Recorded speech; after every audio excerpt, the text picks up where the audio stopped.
अस्सलाम वालेकुम मोअज़्ज़ज़ ख़वातीन व हज़रात, अली मुमताज़ आपके साथ एक और वीलॉग लेकर। इस वीलॉग में मैं आपके लिए लेकर आया हूँ इमरान खान साहब को लेकर एक बड़ी ख़बर, एक बड़ी डेवलपमेंट जो मुझ तक पहुँची है और वो मैं आपके सामने रखूँगा। आपको बताऊँगा कि अब आगे आने वाले दिनों में इमरान खान साहब को लेकर क्या फ़ैसला किया गया है। लेकिन उस तफसील और इसके अलावा दीगर तफसीलात की तरफ जाने से पहले मैंने जैसा कि कल के वीलॉग में भी कहा था कि मैं अब जब भी वीलॉग किया करूँगा तो मेरी ये कोशिश होगी कि शुरू में ये अहम बात आपसे ज़रूर करूँ, और वो अहम बात है उन नालायक, निकम्मे, बदनीयत आरोज़ को लेकर कि जिनकी ना मैथमेटिक्स ठीक है, ना उनका दिमाग ठीक है, ना उनकी हरकत ठीक है, और जिन आरोज़ की तरफ से करोड़ों लोगों के वोटों पर डाका मारा गया है। इन्होंने पाकिस्तान को, पाकिस्तानी अवाम को मायूस किया है और इनकी इस बदनीयत, नालायकी और निकम्मेपन की वजह से ये एक अनसर्टन सिचुएशन हम पूरे मुल्क में देख रहे हैं। तो लिहाजा इनको माफ़ नहीं किया जाना चाहिए, इनका कड़ा एहतसाब होना चाहिए और इन पर आर्टिकल 6 के तहत कार्रवाई होनी चाहिए, क्योंकि जो इनकी तरफ से किया गया है उसका नुकसान मुझे ज़ाती तौर पे नहीं है या आपको ज़ाती तौर पे नहीं है, हमारे मुल्क पाकिस्तान को है। और ये सरकारी मुलाजिम हैं और सरकारी मुलाजिम होते हुए इनको गैर जानिबदारी से काम लेते हुए अपनी ज़िम्मेदारी को ठीक से निभाना था। अगर इनमें इतनी कैपेसिटी नहीं थी कि ये अपनी ज़िम्मेदारी ठीक से निभा सकें तो इनको चाहिए था कि ये शुरू में ही कह दें कि जी हमसे ये काम नहीं हो सकता है, आप किसी और से करवा लीजिए। अब जी कराची की मैं बात करूं, सबसे पहले कराची रोशनियों का शहर, कराची शहर ने मैंडेट MQM पाकिस्तान को कतन नहीं दिया है। ये वहाँ का बच्चा बच्चा बोल रहा है, गली गली हर चौराहे पर यह बात हो रही है कि कराची का मैंडेट चुराया गया है, कराची का मैंडेट पाकिस्तान तहरीक इंसाफ का है, कराची का मैंडेट 18 नशिस्तें पाकिस्तान तहरीक इंसाफ को दी गई हैं और वहाँ पर पहले से तयशुदा मामलात के तहत एक सेट प्लान के तहत कि जिसमें MQM पाकिस्तान को दोबारा से मिलाया गया और मिलाने के बाद फिर उनको ये नशिस्तें तोहफे में दी गई हैं। ये कराची शहर के साथ इससे बड़ी ज़्यादती नहीं हो सकती। कराची शहर को हर कोई क्लेम करता है कि यह हमारा शहर है, उसको हर कोई ओन करता है, लेकिन जब मामला आता है कि वहीं के लोग अपने लीडर्स का इंतखाब करें तो वहाँ पर उनके वोटों पर डाका मारा जाता है। खुर्रम शेर ज़मान, आफ्ताब जहांगीर, आलमगीर खान और इसके अलावा दीगर कितने और लोग हैं कि जो अपनी नशिस्तें जीते हुए थे लेकिन रिज़ल्ट तब्दील कर दिए गए और ना होने के बराबर MQM पाकिस्तान को वोट पड़ा और उस ना होने के बराबर पड़े हुए वोट को हज़ारों वोटों में तब्दील कर दिया गया और MQM को वहाँ से 17 नशिस्तें दी गईं। पाकिस्तान तहरीक इंसाफ की 18 नशिस्तें हैं वहाँ की। कितनी?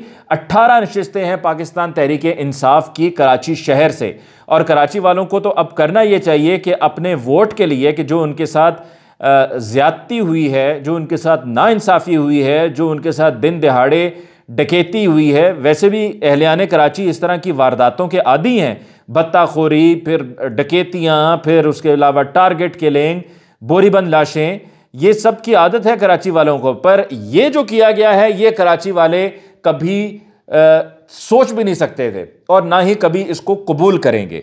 आगे बढ़ते हैं जी। NA 106 की और NA 45 की मैं बात करूंगा। NA 106 Toba take Singh ji, और यहाँ के जो RO साहब हैं उन्होंने कारनामा ये सरअंजाम दिया है, लगता है कि वो रियाजी फेल हैं, यानी कि मैथ का पर्चा जब भी उनके सामने आया तो उनको 1 जमा 1 नहीं करना आता, वो 1 जमा 1 को 3 लिख देते हैं और 3 जमा 2 को हो सकता है 4 लिख देते हो, ये उनके हिसाब की हालत है।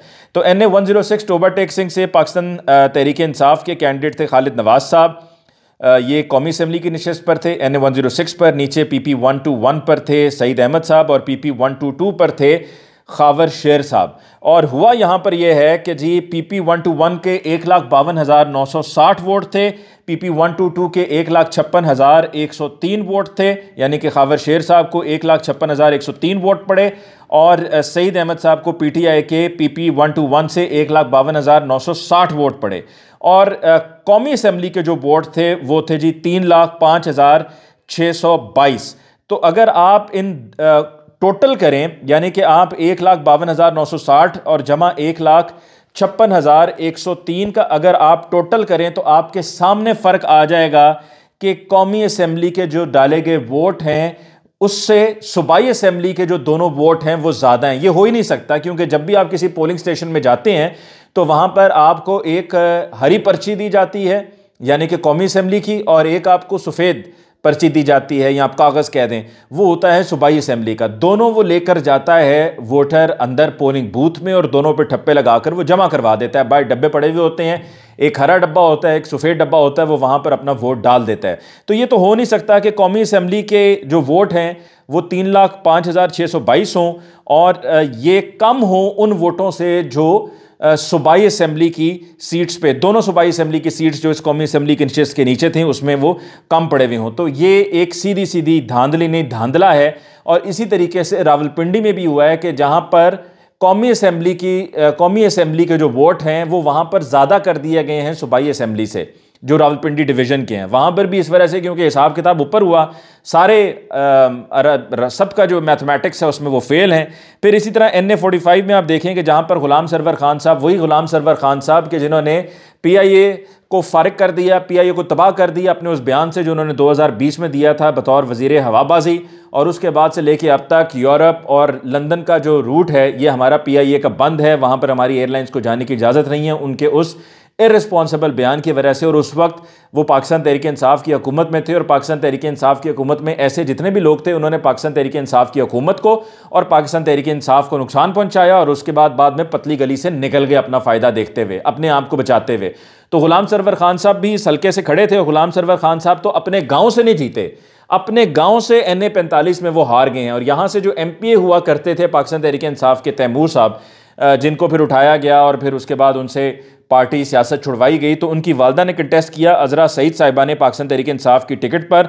और यहां से अकील मलिक थे PMLN के, जो कि कहीं गिनती में ही नहीं थे, लेकिन अकील मलिक साहब को यहाँ से PMLN के जितवा दिया गया, अजरा सईद साहिबा को हरवा दिया गया, जबकि अजरा सईद साहिबा की वाज़े बरतरी नज़र आ रही थी और नज़र आ रहा था कि अजरा सईद साहिबा यहाँ से कामयाब हो रही हैं, लेकिन उनको हरवा दिया गया और अकील मलिक को जितवा दिया गया। और ग़ुलाम सरवर खान का NA45 में जो हशर हुआ वो मैंने आपके साथ शेयर कर दिया।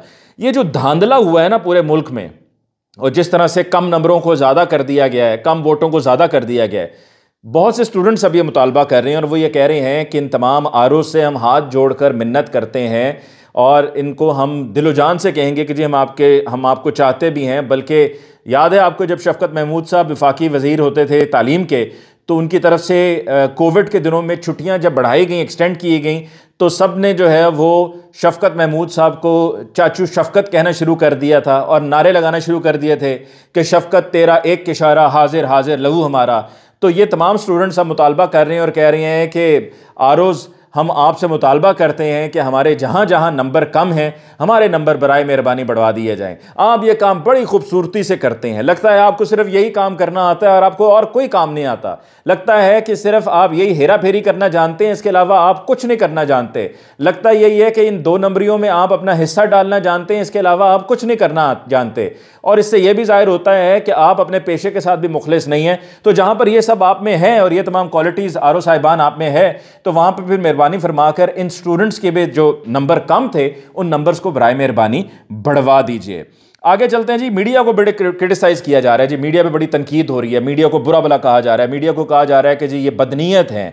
मैं आपसे ये पूछता हूं कि अब आपको मीडिया की बदनीयती नज़र आ रही है जब आपकी मरियम औरंगज़ेब खुद लोगों को मैसेज कर करके एंकर्स को ये कहती हैं मेरी तारीफ़ करो और मेरी ट्वीट को रीट्वीट करो और कह दो कि आपने प्रेस कॉन्फ्रेंस क्या कमाल कर दी, आपने उखाड़ के रख दिया, पछाड़ के रख दिया आपने PTI को।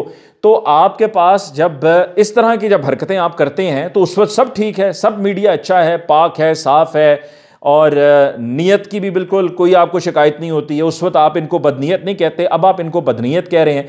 जनाब फॉर्म 45 की एक अहमियत है, फॉर्म 45 की गेम आपने इस दफ़ा डाली है, वरना कभी फॉर्म 45 के चर्चे नहीं हुए, या ये नहीं कहा गया कि भाई फॉर्म 45 कुछ था और आगे नतीजा कुछ निकल आया। ये तो इस दफ़ा आपने फॉर्म 47 के जरिए गेम डाली, एक नया तरीक़ाकार आपने अपनाया, वरना पहले तो ये होता था कि ठप्पे पे ठप्पा लगाई जाओ, ठप्पे पे ठप्पा लगाई जाओ और आगे उसी की रोशनी में फॉर्म 45 बनाओ और फिर आगे कुछ झगड़ा ही नहीं रह जाता था, यानी कि पीछे से ही आपने गेम डाली हुई होती थी। इस दफ़ा पीछे से गेम नहीं डाली गई, पीछे से गेम आपने डालने की कोशिश की पर उल्टा पड़ गया और फॉर्म 47 जब आपने निकाला जाली तो वो फॉर्म 45 के साथ मैच नहीं कर रहा, तो एक्सपोज हो गया। तो आप बताएं फिर मीडिया आपका क्या फूलों की पत्तियां निछावर करे, आपको हार पहनाए, आपके गुण गाए, आपकी तारीफें करे आपके बुलाकर बाजे बजवाए, क्या करे, आतिशबाजी करवाए, क्या करे मीडिया। मतलब आपने जो किया, जो आपका नतीजा नज़र आ रहा है, वही तो हम खुलकर बोल रहे हैं।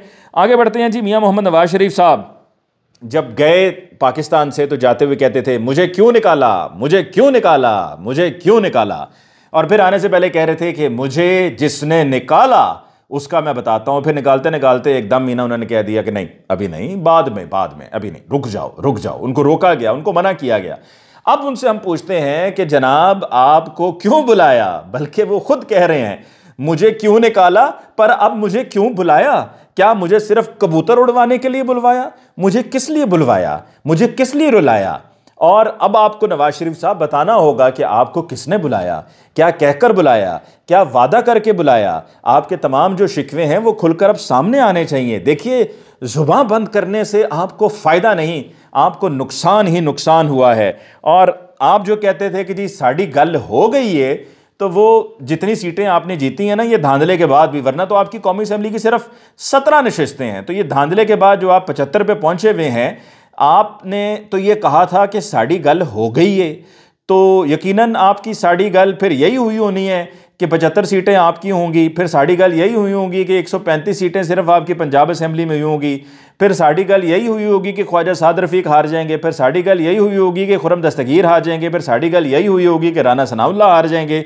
फिर साड़ी गल यही हुई होगी कि जावेद लतीफ़ हार जाएंगे। फिर साड़ी गल यही हुई होगी कि शेख रुहेल असगर हार जाएंगे। फिर साड़ी गल यही हुई होगी कि हमारे जनूबी पंजाब से भी और सेंट्रल पंजाब में सारा झाड़ू भिर जाएगा, मांझा लग जाएगा। यही फिर आपकी साड़ी गल हुई होगी। देखिए, आपकी जो भी गल हुई थी वो गल फारिग हो गई है। मैं वो शेर अफजल मरवत वाला लफ्ज़ नहीं इस्तेमाल करूँगा, लेकिन आपकी जो गल हुई थी ना, वो गल फारिग हो गई है, दफन हो गई है, बह गई है। आपको उसमें से कुछ हासिल वसूल नहीं हुआ है। हाँ, ये ज़रूर है कि 17 से आप 75 पर आ गए हैं जी, और 20-25 सूबाई असेंबली की सीटों से आप आगे हैं 135 पे। तो इस हद तक आपकी साड़ी गल ज़रूर हो गई होगी। और दूसरी तरफ यहाँ पर जो अब फैसला हुआ है कि जी नवाज शरीफ साहब, लोग बड़ा रो रहे हैं, धाड़े मार मार के रो रहे हैं कि मियाँ साहब आई लव यू। मियाँ साहब ने तो पहले ही कह दिया था कि if you love me then I love you, if you don't love me I do not love you.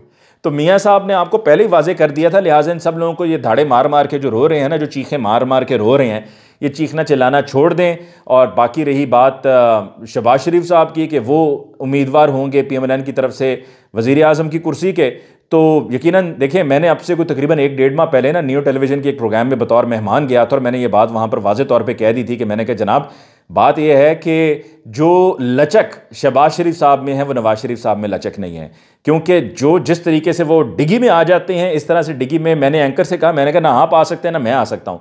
तो ये टैलेंट किसी किसी में होता है, ये टैलेंट शहबाज शरीफ साहब में है, नवाज शरीफ साहब में नहीं है। तो लिहाजा शहबाज शरीफ साहब भी आगे मुझे नज़र आ रहे हैं कि वही वज़ीर आज़म की कुर्सी पर होंगे, अगर हो सके तो नवाज शरीफ साहब नहीं होंगे। और वही सूरत हाल हमें देखने को मिल रही है कि नवाज शरीफ साहब की हो गई है छुट्टी, बाऊजी की हो गई है छुट्टी। उस इश्तिहार की, जो बड़े बड़े इश्तिहार करोड़ों लगा के आपने अखबारात में छापे खबर के तौर पे, उस इश्तिहार की भी हो गई है छुट्टी। कहानी हो गई है गुल। जो आप कहते थे मुल्क को नवाज दो, वो अब उलट कर हो जाएगा मुल्क को शहबाज दो, मुल्क को शहबाज दो।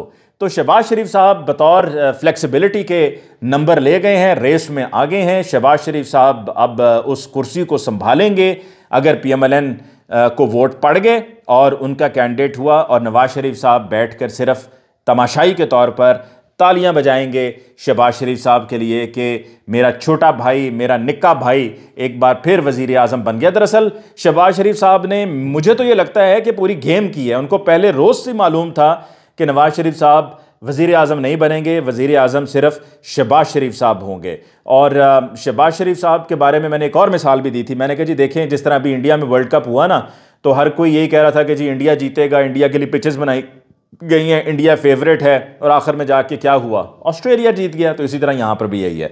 मरीम नवाज साहिबा जो चीफ मिनिस्टर बनेंगी, वो यही फिर कहा करेंगी आए रोज़, मुझे तो डर है ये बात सामने आ जाएगी, वो कहा करेंगी कि अब कोई मुल्क हमें साइफर नहीं भेजा करेगा, अब हम क्या करें, मरियम औरंगज़ेब हम क्या करें, बताओ ज़रा इनको हम क्या करें। अब हमें कोई मुल्क साइफर नहीं भेजेगा। हम अब साइफर की बात कैसे करेंगे? हमारे पास तो अब किसी मुल्क से साइफर आएगा नहीं। जो पहले हवाई जहाज के जरिए साइफर कोई ना कोई मुल्क हमें भिजवा दिया करता था, वो अब कैसे आएगा? याद है मरियम औरंगजेब, वो साइफर कबूतर के जरिए भी आया था, किसी मुल्क ने हमें भिजवाया था, वो साइफर नहीं आएगा। Chief minister Mariam Nawaz, wow man, I mean chief minister Mariam Nawaz. तो फिर आप सोच लीजिए कि यहाँ पर इक़्तिदार क्या होगा, यहाँ पर रूल ऑफ लॉ क्या होगा, यहाँ पर गवर्नेंस क्या होगी। सिर्फ मैडम के साथ मैडम की जो करीबी हैं ख़वातीन वही होंगी और वो madam madam madam madam madam madam madam madam यही करती रहेंगी और उनको वो मिसगाइड करेंगी और उनका वक्त बर्बाद करेंगी और सूबे का वक्त बर्बाद होगा। और मरियम नवाज साहिबा ये जलती हुई आग है, इस पर पानी डालने के बजाय, इसको बुझाने के बजाय इसको मज़ीद जो है इस पर तेल छिड़क रही होंगी। पीपल्स पार्टी ने, उसकी बात अब कर लेते हैं। पीपल्स पार्टी ने, और मैं वो इमरान खान वाली जो बात है ना, मैं भूला नहीं हूँ, मैं उसकी तरफ आ रहा हूँ, आप टेंशन ना लें। पीपल्स पार्टी ने ये ऐलान कर दिया कि जी वो सिर्फ वज़ीर आज़म के लिए सपोर्ट करेंगे, बाकी वो कहते हैं जी हमें चेयरमैन सेनेट भी दे दो, हमें स्पीकर कौमी असम्बली भी दे दो, हमें सदर का ओहदा भी दे दो, और साथ साथ बलूचिस्तान में हमारी हुकूमत होगी, सिंध में हमारी हुकूमत होगी। तो बड़ी चालाकी से उन्होंने गेम डाली है।